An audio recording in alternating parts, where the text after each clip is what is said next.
Assalamualaikum warahmatullahi wabarakatuh. Salam jumpa kembali untuk seluruh sahabat-sahabat YouTuber, sahabat media, serta para pemirsa dan para pendengar, para penggemar setia di seluruh tanah air Indonesia, Jakarta, Jakarta Selatan dan sekitarnya. Dan tak lupa pula sahabat-sahabat negara tetangga, semoga kita selalu tetap dalam lindungan Allah Subhanahu wa taala. Di sini saya pribadi Bung Jepri selaku pembawa acara Radio RS yang ada bersama channel Ayah Sadam mengudara kembali untuk Anda dalam acara tanya jawab seputar dunia lain. Semoga kita semuanya tetap dalam lindungan Allah Subhanahu wa taala. Kembali lagi kepada acara yang akan saya masukkan dari atensi saudara Yadi ya yang ada di Ancol, supaya lebih abdul akan saya bacakan ya. Assalamualaikum warahmatullahi wabarakatuh. Salam jumpa, salam kenal, salam senggol Bung Jepri. Saya suka sekali dengan acara Anda di channel Ayah Sadam dengan acara tanya jawab seputar dunia lain. Begini Bung Jepri, 1 tahun yang lalu saya bersama kawan-kawan memang punya rencana camping hingga sampai nginep beberapa hari. Kebetulan kami adalah grup band. Nah, ada beberapa grup band akan sharing nanti di sana, bikin kayak semacam panggung mini. Kita nanti sharing seperti itu Bung Jepri. Nah, setelah sambil sepakat kami berjalan Bung Jepri. Singkat kata Bung Jepri, kebetulan kami kan ada 2 kelompok band yang bareng-bareng. Kalau yang lainnya masing-masing, nanti yang penting ketemu di sana. Pada saat ditanjakan Bung Jepri, udah sampai mau ke bukit di mana adanya kaki Gunung Selamat. Kami nyampe di sana kurang lebih setelah maghrib lah seperti itu. Suasana gelap Bung Jepri, namanya di hutan ya. Kalau masalah jalan sih alhamdulillah udah lancar. Habis hujan. Nah disitulah Bung Jepri. Pada saat kami sudah mau mencapai 1 kilo sebelum nyampe di mana titik temu untuk pertemuan kami sama-sama membuat tenda. Memang sih ada perlengkapan anak-anak bawa semacam kayak genset gitu ya buat penerangan, nanti di sana buat melakukan kegiatan malam juga gampang seperti itu. Tapi yang anehnya Bung Jepri, 1 kilo sebelum nyampe di mana adanya titik temu di Bukit Gunung Selamat tersebut, kami 2 kelompok, 2 band yang bareng-bareng berjalan. Kok jalan gak nyampe-nyampe Bung Jepri? Masih ada di situ-situ aja muter-muter. Bingung. Awalnya sih ya kami 2 kelompok ini biasa-biasa saja. Karena ada yang merasa kecapean duduk. Yang satu baca astagfirullahaladzim, ya Allah berilah kesabaran. Temanku sampai nggak nahan jalan kaki. Sampai saya mengatakan demikian Bung Jepri, saya sendiri yang istighfar. Saya yang sadar, sesadar-sadarnya. Tapi yang lainnya tidak sadar bahwa kita ada sesuatu yang aneh. Masa jalan di situ mulu nggak nyampe-nyampe. Nah itu yang bikin tanda tanya saya Bung Jepri. Itu pada saat saya baca istighfar. Yang lainnya mah nggak punya pikiran, kok nggak nyampe-nyampe, kok masih ada di sini. Nah saya di situ saat saya baca istighfar, saya langsung sadar, loh kok masih ada di sini. Lantas saya bilang sama teman-teman, teman-teman ngumpul dulu sini. Ini sambil nungguin teman yang kecapean. Saya bilang begini, kalian sadar nggak sih? Kita tuh udah direncanakan. Di sini udah kurang lebih 1 kilo lagi sudah ketemu sama teman-teman di sana yang kita janjikan. Tapi kisah masih di sini terus dari tadi. Tadi jam berapa? Habis maghrib. Sekarang jam berapa? Jam 10. Masa 1 kilo masih di sini-sini mulu. Akhirnya apa Bung Jepri? Orang pada bengong. Gue takut aja teman satunya sambil bercanda. La haula wala quwwata illa billahil aliyil azim, segitunya.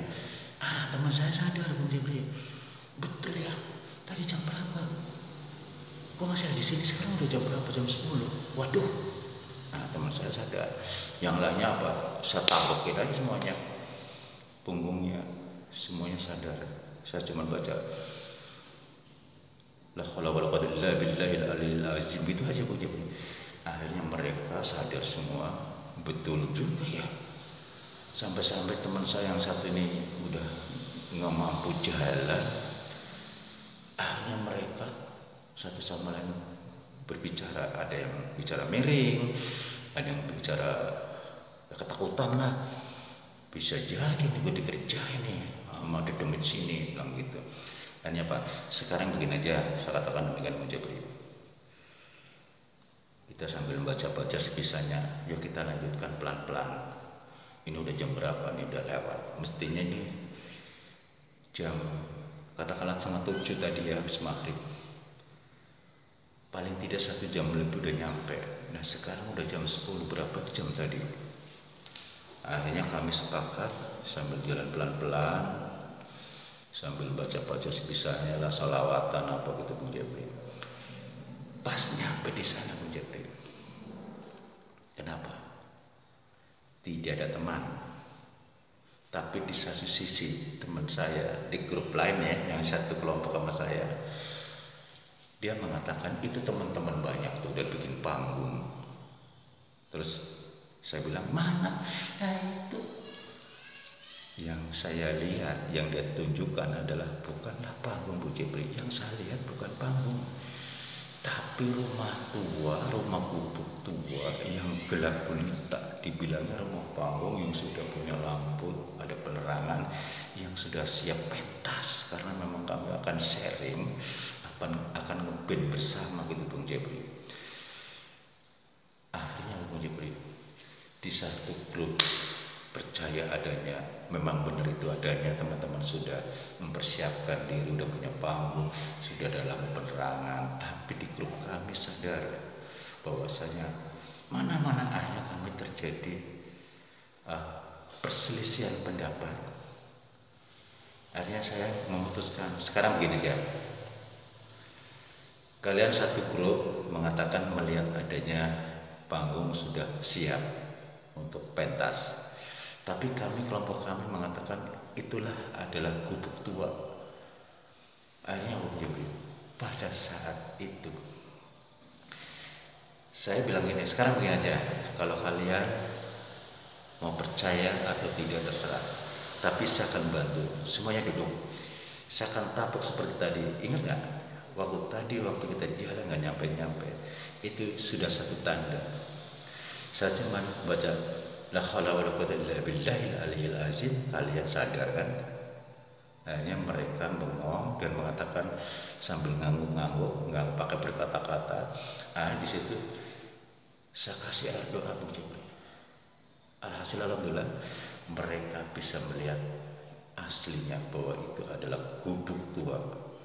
Akhirnya mereka kebingungan, wah bener juga ya, tadi dilihat tuh kayak panggung, udah perlengkapannya udah lengkap, udah siap pakai, udah ada pencahayaan di situ, kita tinggal pentas enak, teman-teman udah mendahului. Dia mengatakan demikian. Akhirnya yang satunya, lo dibilangin ngeyel, dibilang katanya panggung itu rumah tua. Satunya bilang, takut juga ya, belum apa-apa udah begini. Sekarang begini aja, saya bilang begitu, kita tetap bertahan, istighfar, perbanyak zikir. Gangguan ini belum 2 kalinya. Yang pertama tadi dalam perjalanan, yang kedua kalian melihat bahwa itu adalah panggung teman-teman yang sudah mendahului, udah siap pakai.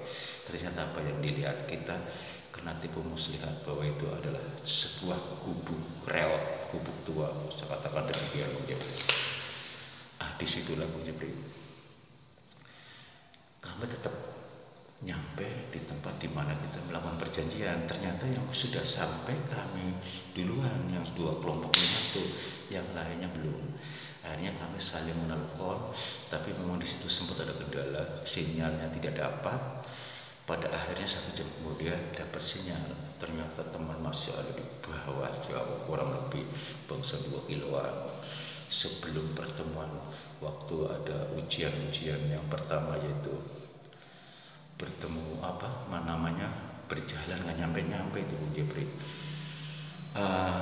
Jadi pada saat itulah, setelah ketemu di singkat kata, mereka udah sampai, kita ngobrol bersama. Kami nggak sempat ngobrol masalah gitu-gitu dulu. Saya udah memberikan kabar sama mereka kelompok kami jangan bicara sama yang lain dulu, nanti kalau kita nyatanya tidak punya persiapan penuh baru kita ngobrol. Akhirnya karena saya di situ sebagai penanggung jawab Bung Jepri, semua saya kumpulin, doa bersama, baru melakukan kegiatan. Itu malam hari Bung Jepri, berarti jam 11, jam 12 barangkali Bung Jepri. Kamu di situ ada yang bagian masak, ada yang bikin panggung, pokoknya masing-masing punya tugas. Akhirnya pada saat kita udah lagi santai, lagi pada ngopi-ngopi, baru disitulah saya cerita. Wah, seru Bung Jepri, saya ngobrol sama mereka.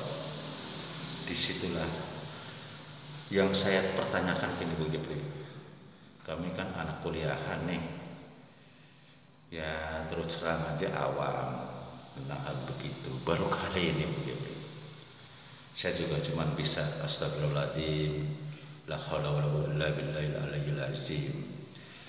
Kira-kira apa sih buat diri kita Bung Jepri agar untuk buat katakanlah senjata lah buat manusia itu sendiri, terutama saya misalnya, dan saya bisa menolong orang lain apabila memang dibutuhkan yang ada hubungan dengan masalah gaib. Terima kasih Bung Jepri atas atensi saya. Mudah-mudahan kita jumpa lagi Bung Jepri, dan semoga Bung Jepri sama Radio RS dan channel Sadam tetap jaya mengudara. Wassalam. Waalaikumsalam warahmatullahi wabarakatuh, saudara Yadi yang ada di Ancol ya. Terima kasih atas bergabungnya Anda di mana adanya Radio RS yang ada di channel Sadam. Mudah-mudahan Anda bersama kawan-kawan tetap dalam lindungan Allah Subhanahu wa taala. Kalau kita kembali kepada masalah sesuatu yang ganjil yang Anda ceritakan memang benar adanya. Anda katanya sudah melihat beberapa channel konten-konten yang ada ya. Di situ saya beberapa kali menyinggung tentang masalah dunia gaib yang ada di Gunung Slamet. Yang adanya di Bukit Gunung Slamet. Disitulah memang ada dunia gaib. Jadi pantas kalau Anda tertipu matanya oleh hal-hal penunggu ada di sana. Di sana banyak sekali dunia gaib masih ada. Sekalipun saat ini tahun 2022 memang sudah banyak kemajuan, di sana sudah ada perkampungan, tapi masih luas juga tanah-tanah yang masih katakanlah seperti kayak hutan-hutan liar seperti itu. Namanya kan dunia gaib, tidak semua orang mengetahui adanya. Jadi di sana ada dunia gaib. Coba Anda lihat konten-konten saya yang menyinggung masalah perkampungan dunia gaib di ujung selatan bagian kaki Gunung Slamet seperti itu. Jadi kalau kembali kepada saudara Yadi, untuk benteng pribadi itu gampang. Kalau Anda memang kepingin jadi seorang yang ahlinya, kalau memang mampu menjalankannya, puasa, mau puasa yang 1 minggu, yang 2 minggu, yang 1 bulan, apa yang 41 hari 3 ambal, terserah. Nanti bacanya gampang kok, simpel. Yang biasa kita baca surat Yasin. Kalau Anda mampu membaca surat Yasin 41 kali non-stop, saat itu juga harus selesai. Ditambah dengan surat Al-Kahfi ayat 107 sampai 114. Mohon maaf, ayat 107 sampai ayat 110 itu sebagai jurus pamungkas apabila dibutuhkan buat kita. Itu sebanyak 1013.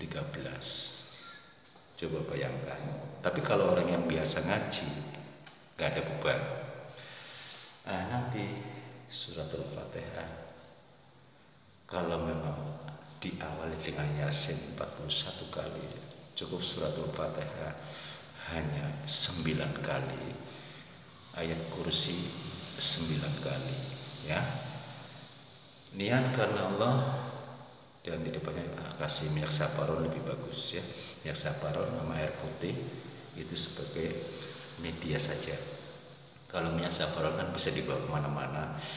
Misalnya Anda punya teman nih lagi jalan-jalan kesurupan, minyak saparon itu kan udah dihajatin sama Anda, cukup diambil sedikit, niat karena Allah. Ya Allah, saya akan mengangkat godaan-godaan si A yang kesurupan agar diangkat, dikeluarkan dari tubuhnya makhluk tersebut, bilang itu.